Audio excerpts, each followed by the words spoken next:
The midday sun beat down mercilessly on a small country road that cut through the quiet outskirts of a forgotten town. Heat shimmered above the cracked asphalt, the air still except for the occasional whisper of wind through the tall, dry grass. There, on the edge of that lonely road, a wheelchair sat motionless beneath a trembling oak tree. In it sat a girl, small, pale, fragile-looking, her hands trembling slightly as she tried to adjust the half-empty water bottle on her lap. Her name was Leila Bennett, 16 years old, paralyzed from the waist down since a car accident 3 years ago. She had been sitting there for over an hour, watching the world pass her by, if only the world ever did. She was used to being invisible, a quiet soul in a noisy world that rarely noticed broken things. Then came the sound, deep, rolling thunder that wasn't from the sky. It started faint, almost like a storm brewing in the distance.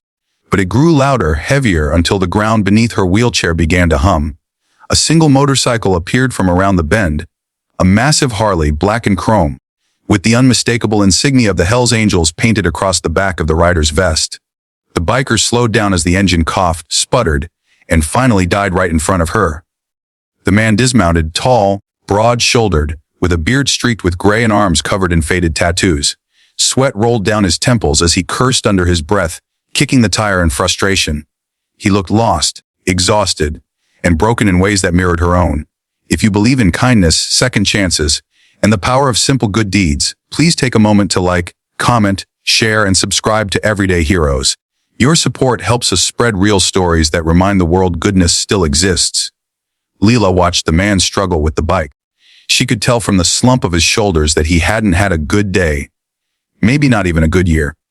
With effort, she lifted the bottle of water from her lap and called out softly, her voice uncertain at first. The man turned surprised, his rough face softening at the sight of the girl in the wheelchair. She lifted the bottle slightly toward him and said, "You look like you need this more than I do." He hesitated, maybe pride, maybe shame, but finally took it, his calloused hands trembling slightly as he accepted the kindness. He drank slowly, staring at her like he hadn't seen genuine compassion in a long time. He muttered a quiet, "Thank you," his voice rough and low, then crouched beside her. They talked for a few minutes, or rather, she talked, and he listened. She told him about her accident, about how her mother worked double shifts at a diner, and how sometimes she just liked to sit by the road and watch people go by. The biker introduced himself simply as Bear. He didn't say much about his past, only that he was trying to make things right. After fixing a loose wire, he managed to start his bike again. Before leaving, he looked at Leila one more time and said, "You got more courage than most people I know, kid." Then he rode off, disappearing into the horizon, leaving only the echo of his engine behind. Days passed. Life went on. Leila didn't expect to ever see him again. She didn't even tell her mom about the encounter. It was just a small moment in a long string of quiet days. But then, on a bright Saturday morning, the quiet world of Maple Hollow was shaken by a sound that could be heard for miles. The deep, thunderous rumble of motorcycles. It started faint just like before, but multiplied, grew, spread. One by one, engines roared into the small street where Leila lived. The ground trembled as more than 250 bikers rolled in, wearing leather vests with the same flaming skull insignia. Neighbors peeked from behind curtains, children hid behind fences, and even the town sheriff drove by, his face frozen in disbelief. Leila sat by her window, confusion clouding her face. Her mother rushed out, heart pounding, thinking something terrible was about to happen. Then, through the sea of roaring engines, Bear stepped off his bike. He carried a helmet in one hand and a bouquet of wildflowers in the other. The crowd of bikers fell silent as he walked up the small path to Leila's porch. He looked up at her window and smiled. "This little girl," he said, his voice carrying over the engines, "gave me water when no one else even looked my way. She didn't care who I was, what patch I wore, or what I looked like.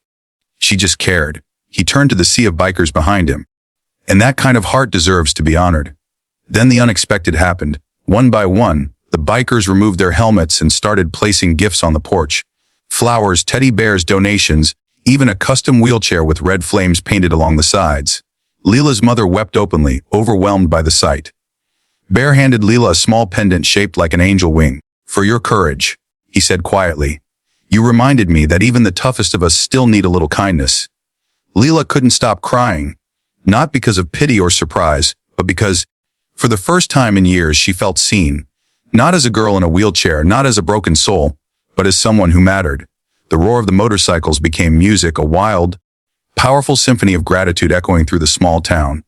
Neighbors came out, the sheriff smiled, and even the local news showed up to capture the moment. As the bikers rode off later that day, leaving behind a trail of tire marks and tears, Bear stayed behind for a while. He told Leela's mom that he had been a different man once. Angry, lost, on the edge of giving up. But that one small act of kindness from her daughter had reminded him of something he'd forgotten long ago: humanity. That night, the story spread across social media, across news channels, and into millions of hearts around the world. People called it the angel and the angels. From that day forward, Leela became a symbol of compassion in her community. She started a small online campaign to help veterans, bikers, and accident victims who struggled with recovery, emotionally or physically.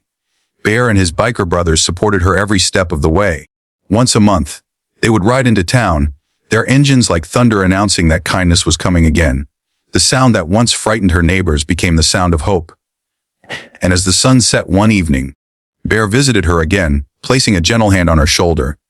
"You gave me water, Leela," he said with a soft smile. "But what you really gave me was a reason to believe again."